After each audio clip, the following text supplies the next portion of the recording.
Welcome to another episode, everyone. Daily Rap Detroit Beef.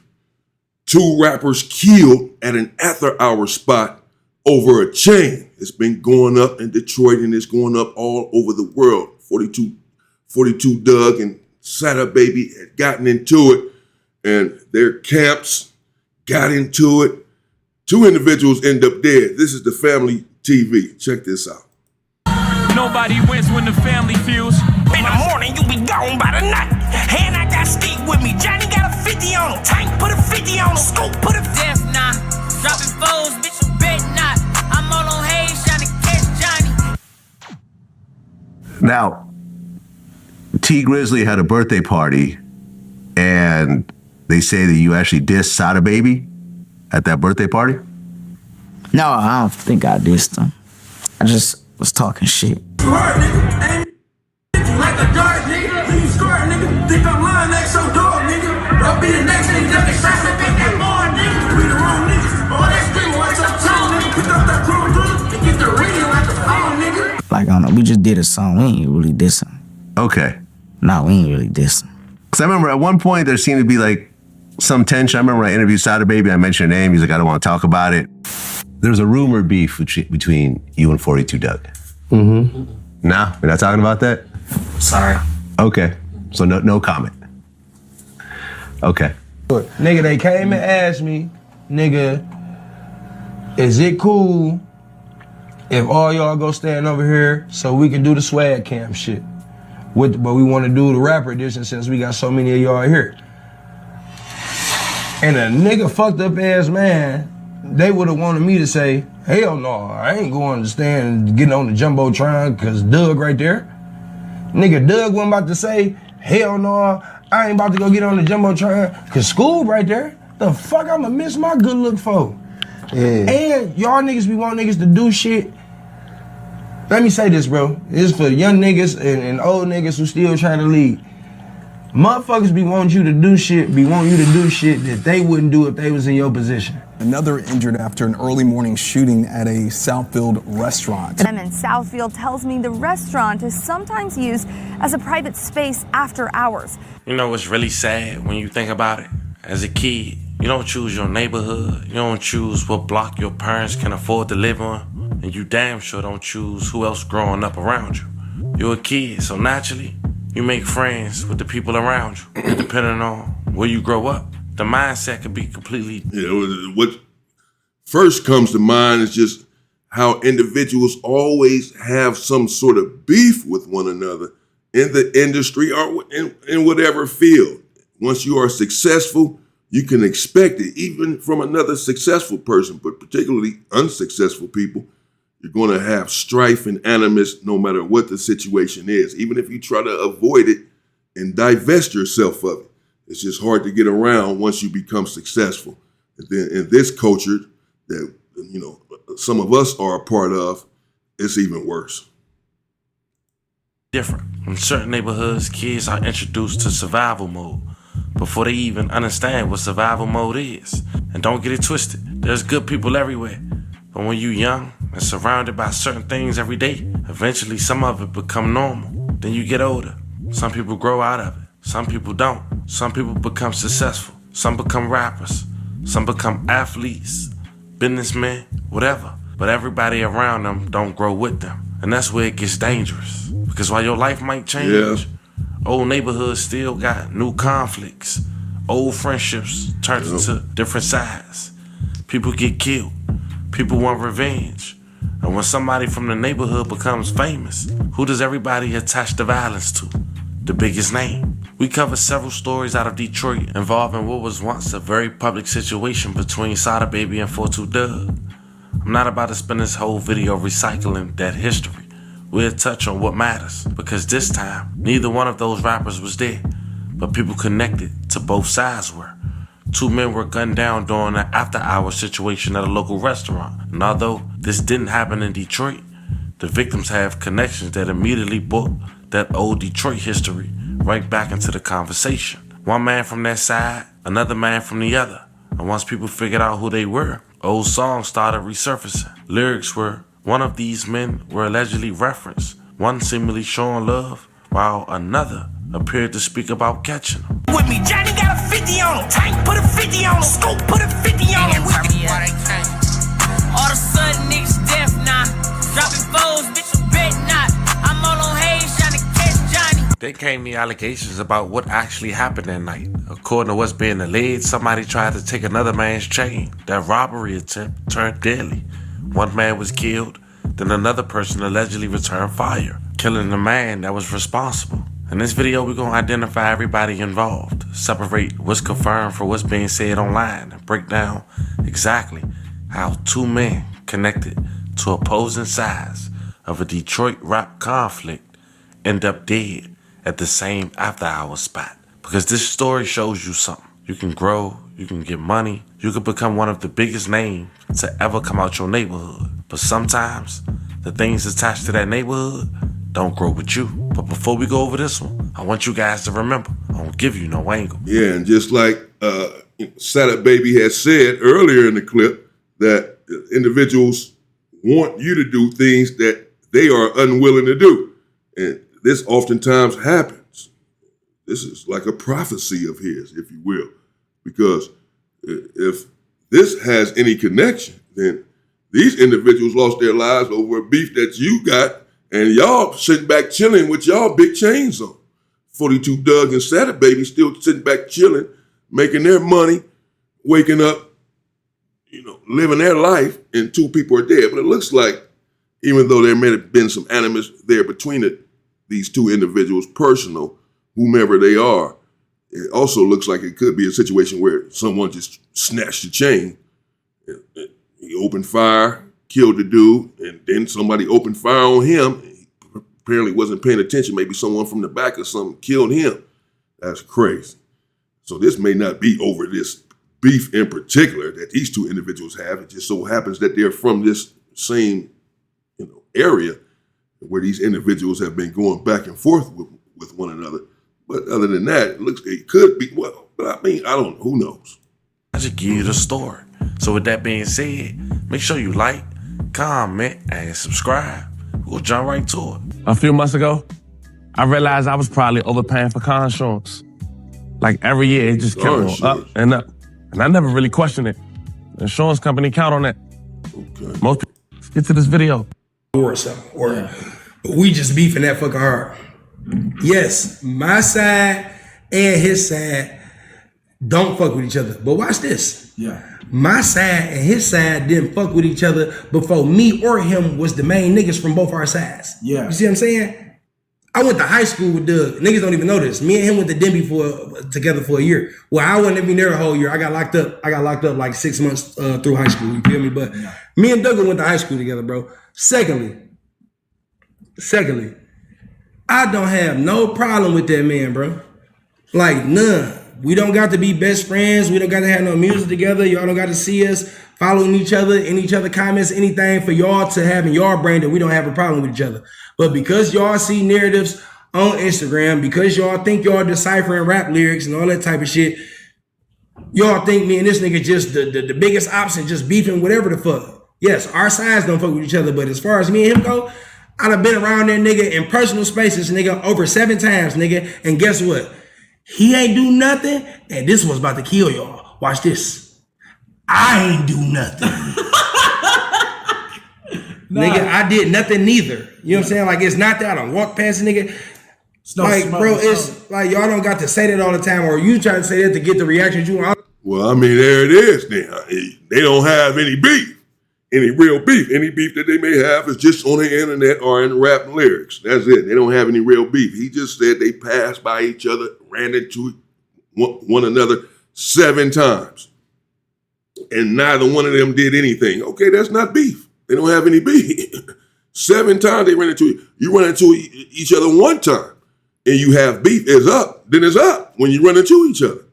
We see it all the time. Right then, it doesn't matter where you're at, what the situation is. The police can be right there, broad daylight. You can have 1 million people with you. None of that matters. Man, it's up. It's when I see you, it's going up. Period. No matter. I may be at a disadvantage. You may have 50 people with you, and it's just me. Whatever the situation is, when it's beef is really on, we trying to take each other out, bro. When I see you, it's going down. You gonna kill me or I'm gonna kill you, whichever one it's gonna be. So to run into each other 7 times and not a punch is thrown or anything of the sort, and yeah, that as he said, there's no real beef just because we're not doing songs together and all of that. You know, we don't have to like each other. We don't have to be in business together. Doesn't mean that there's beef. We don't mess with each other. As he said, my camp didn't mess with his camp before we even came along. So whatever it is, they been had this strife over there. I'd be like, nigga, fuck Doug. Bro, you can't name a diss song I released on that man. Yeah. Nigga, anytime I was talking about anybody and any music, nigga, you got to be fucking Nostradamus, whatever dude name is to figure it out, bro, because I speak it encrypted. You feel me? Never made no diss song about Buddy. Even the one song that y'all fucking fake smart ass fans think y'all know. You ever heard of Brick Squad? What is Blitz? He didn't even say Big Squad, brother. He said Brick Squad, this Blitz Squad. So if anything, he dissed Waka Flocka. Fuck what you talking about? Didn't even say Big Squad. My shit is called Big Squad, brother.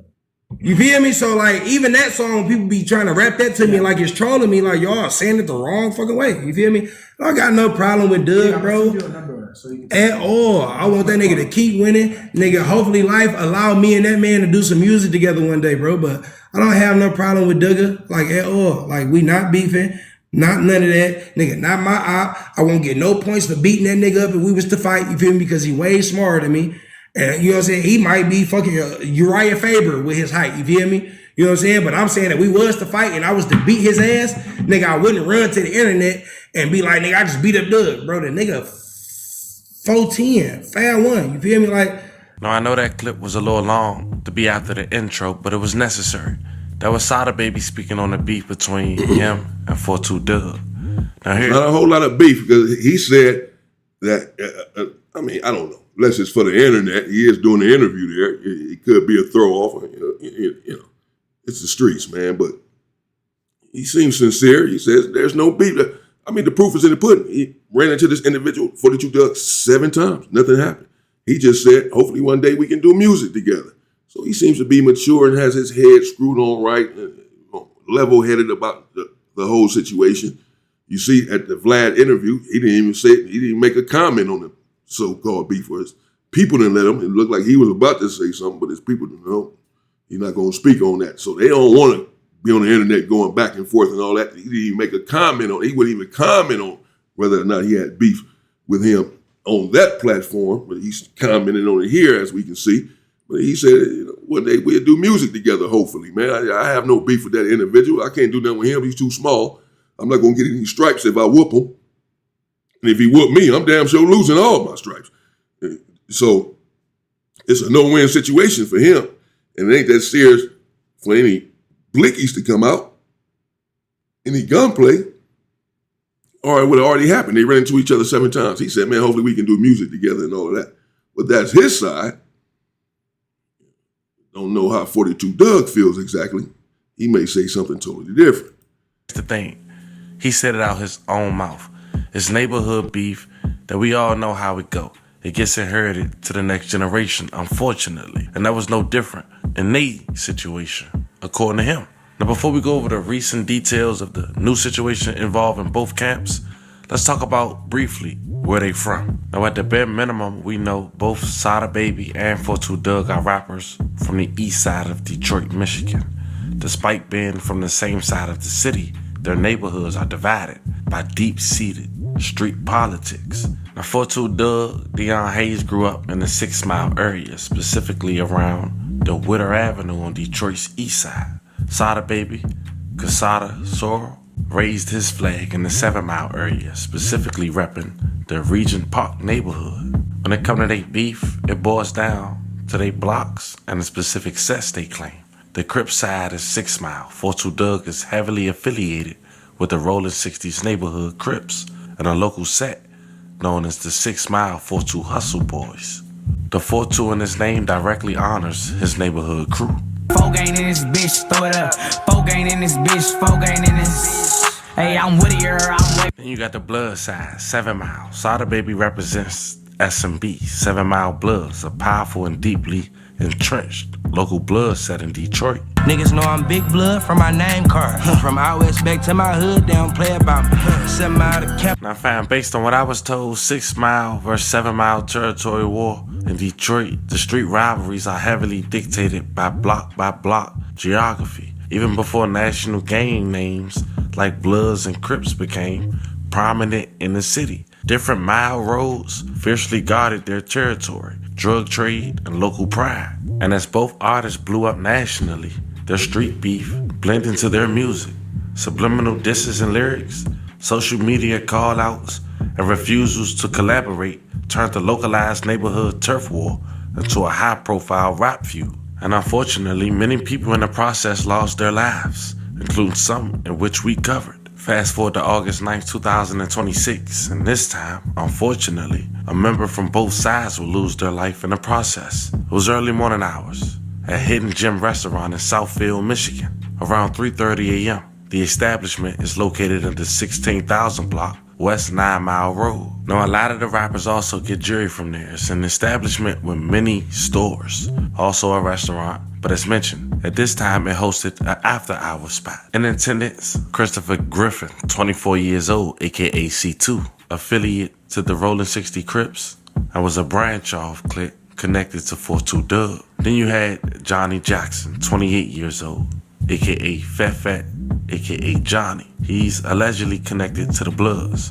a well-known friend of Sada Baby who actually spoke on this situation, which we'll later check out. It was alleged that Christopher saw Johnny at the after-hour spot and tried to snatch his chain. In return, Johnny allegedly killed Christopher, aka C2. And once Johnny allegedly killed Christopher, then the security guard had shot Johnny, allegedly killing him after he passed away at the hospital. May both victims rest in peace and love condolences to their families. One person had this to say while inside the event when all this was going on. Unfortunately, I was at this party. First off, it was a fucking basement with one exit. So many people were barricaded in corners trying to take cover. I literally saw them using tables as shields. And once everything was clear, there was no security instructing us to leave. I said, and ran. I got blood on my boots and everything because, baby, I was not about to sit there. Moral of the story, I really don't think this place should have been operating like that. One exit, packed basement, no proper security, evacuation instructions. Absolutely not. Y'all be safe. 2 people are dead. Yeah, and that's how a lot of these venues are. You have to be careful. We know clubs and all this is setting on fire and everyone inside trapped, can't get out, in situations where people were trampled upon and lost their life in some of these venues. Some of these places need to be shut down. There's no way that you should have just one exit in there. But this, again, looks like a situation where even though these individuals could have been from different sides, or it looks like they were from different sides. He said one individual there was from a branch of the Rolling 60s, if you will, 42 Doug's camp, and the other individuals allegedly affiliated with the Bloods, Sada Baby's camp. But this could have just been over him snatching the chain, and then he opened, he opened fire. He drew down, probably a little scuffle as he snatched his chain, probably a little fight, a little scuffle. He drew down and opened fire on him. The fact that they're from 2 different sides probably added on to that. Probably helped that situation to happen. That probably helped it to start the situation from the beginning with him even trying to snatch the chain is because they're from different sides. And him opening fire, he probably would not have done that had it been someone else or someone perhaps that he didn't know. But since he knows that this is a so-called op or whatever, and he like, nah, man, you trying to snatch my chain. He opened fire. He get off, open fire, kill him for trying to snatch his chain, and then security kill him. That's crazy. So apparently he's not paying attention to what's going on, or maybe he saw it coming. I doubt it if he couldn't get out of the way or shoot the security or something. I mean, security probably got him from the side or the back. He's not thinking security gonna kill him or shoot him or none of that. He just, he's not thinking any of this. Somebody trying to snatch his chain, he just bam, bam. He just gunning down, open fire. you know. And next thing you know, he turned around, boom, security killing him. Damn. I've seen that situation before. Seen that a video dude was walking out somewhere, dude shot him down and security came up and killed him just recently. You have to be careful. Even though you have a weapon, even though you're shooting someone, even though you just killed someone, even though you think you some big old killer because you just killed someone and you have this gun, everybody has one. Everyone has a weapon now. And so if you done drew down open fire, they have a right to open fire on you to protect the sanctity of life. If they have a right to carry, not even security guard, just a civilian, to protect the sanctity of life, they have a right to open fire on you and take you out. And nothing's going to happen to them. So you out here shooting someone and killing them, and someone come up from behind and blow your head off. It happens all of the time. It happens all of the time. Just because you're not the only one with a weapon, man. And another injured after an early morning shooting at a Southfield restaurant. It all happened just after 3:30 this morning at Hidden Gem near 9 Mile in Greenfield. Local 4 has been following this story all day. Our Kyla Russell has the latest from a staff member and reaction from the community tonight. A staff member here at the Hidden Gem in Southfield tells me the restaurant is sometimes used as a private space after hours. But around 3:30 in the morning, the sound of a regular weekend night turned into gunfire. I wish it wasn't that way. Alexander Christensen pulled up here to this building in the 16,000 block of West 9 Mile Road. Inside, there are several shops, salons, and offices, along with the Hidden Gem. He was looking to buy some shoes when he came up to this sign. I saw some other people that were here that like have a suite in the building, and I asked them, and then she walked up to the door and was like, yeah, it's closed till tomorrow. A staff member at the Hidden Gem tells me early in the morning, 2 men who knew each other saw one another and an argument began. A few moments later, that's when the gunfire started. Police tell us they responded to the shooting at around 3:30. They say a man died on the scene and another, who was shot multiple times, died at a nearby hospital. The third victim had a graze wound. They were treated at the hospital and released. The building is shut down until Monday. A man who has an office inside here tells me this building once was mostly professional offices, but has changed in recent years. He also tells me this is the first time he's heard of violence occurring at this restaurant. Now, Southfield Police tells us there appears to be no threat to the public, and anyone with information should reach out to them directly. Now, when this news had broke, Sada Baby had went to Instagram and said, What information do you need? You got it all. Both of them dead. Like, what are you talking about? That's messed up. So they did know each other. They knew each other. As the newscaster said, scuffle ensued, or a dispute, a conflict between the two when they saw one another. Apparently he tried to snatch his chain. She didn't say that, but that's what family TV is here saying, that it was over. Dude trying to snatch his chain and he opened fire on him. Whatever happened in there, it was a scuffle or a conflict or whatever, and dude drew down. They knew each other. One was, oh man, everybody has a weapon. You know, you can't walk up to dudes trying to snatch their chain. That's not how it works these days. Dude will take your head off. These dudes will take your head off. Everyone has a weapon. You have to be careful. Following. I love you so much, boy. Broke my heart, blood. I just seen you 2 days ago. Just sat with you 2 days ago. Damn, fat. Damn, blood. No, as of now, 42 Doug has not said nothing about the situation. But as we head out of here, we do want to say rest in peace to both victims and love and condolences to their families. You can change your life. You can move away. You can get money. You can mature. That don't mean everybody you grew up with is going to mature with you. And in this situation, regardless of what's said in old songs and who knew who or what side somebody allegedly represented, 2 men are gone. Over what? If the reports about the chain is true, a piece of 2 men are going over nothing, man. Shout out to the family TV. There you have it. Let me know what you think in the comments. 2 individuals lost their lives. They're at the after-hour spot, apparently over a chain. Apparently someone tried to snatch a chain or whatever the conflict was over. Someone opened fire, killed one. They knew one another from the same area. different sides. And then security, he's not watching his back as he's just taking care of his business, not watching, who's doing that, who's looking around as this. You just focus on your target, and they have a right to open fire on you now because you are a threat to everyone in the area.